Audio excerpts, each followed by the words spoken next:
প্রশ্ন, নবী রাসূল ও পয়গম্বরের মধ্যে পার্থক্য কি? উত্তর, অনেক পার্থক্য।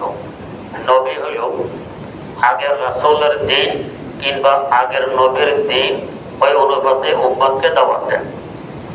আর রাসূল হলো নতুন দিন যিনি নিয়ে আসেন তিনি হলেন রাসূল, আগের দিনের উপরে নয়।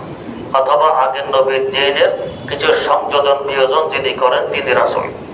প্রশ্ন, আর পয়গম্বর হলো ফার্সি শব্দ, নবী এবং রাসূল আরবি শব্দ, পয়গম্বর ফার্সি শব্দ। পয়গম্বর মানে বার্তাবাহক, যিনি আমাদেরকে পয়গাম দেন, বার্তা দেন, তাকে বলে পয়গম্বর।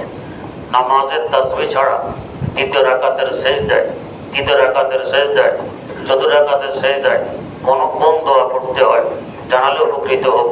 উত্তর, সেজদা দোয়া না করা ভালো, নামাজ শেষ করে দোয়া করবেন। প্রশ্ন,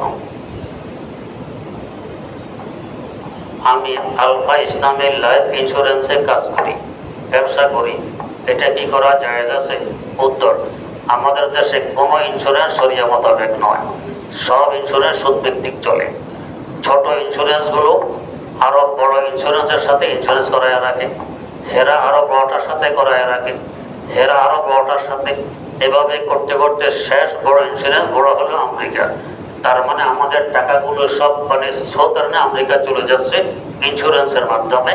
আপনাকে সামান্য কিছু ফেরত দেয়, কিছু সুদ ভিত্তিক। যেমন ধরেন 1000 মানুষ যদি ইন্স্যুরেন্স করায়, প্রতি মাসে 1000 টাকা করে দেয়, তাহলে 10 লাখ টাকা সেখানে জমা হয়। প্রতি মাসে কি সবাই অ্যাক্সিডেন্ট করে, সবাই মারা যায়, 10 লাখ টাকা কি প্রতি মাসে ফেরত আসে? আসে না। হয়তো 50,000 1 লাখ আসে, বাকি 9 লাখ চলে যাচ্ছে ওদের কাছে। এইটা বৈধ নয়। প্রশ্ন, আমরা সাধারণত বসে কোরআন তেলাওয়াত করে থাকি। আমার প্রশ্ন, সেজদার আয়াত পড়ার পর দাঁড়িয়ে উঠে সেজদা যেতে হবে নাকি বসা অবস্থা থেকে সেজদা দিলেই হয়ে যাবে? উত্তর, দাঁড়াইয়ে এরপরে সেজদা দিয়ে আবার দাঁড়ানো উত্তম, কিন্তু বসা থেকে সেজদা দিয়ে আবার বসলো সেজদা আদায় হয়ে যাবে। প্রশ্ন, নামাজে আখেরি বৈঠকে না বসে উঠে গেলাম এবং মনে পড়ার পর আবার বসে গেলাম, এই অবস্থায় কি সাজদা দিতে হবে? জি, সাজদা দিতে হবে। প্রশ্ন, একজন মুসলমান আর একজন মুসলমানকে পারিবারিক কোনো কলহের কারণে মুনাফিক বা বেঈমান বলতে পারে? উত্তর, যদি বাস্তবে ঈমান না থাকে তখন বেঈমান আমি বললে কি না বললে কি।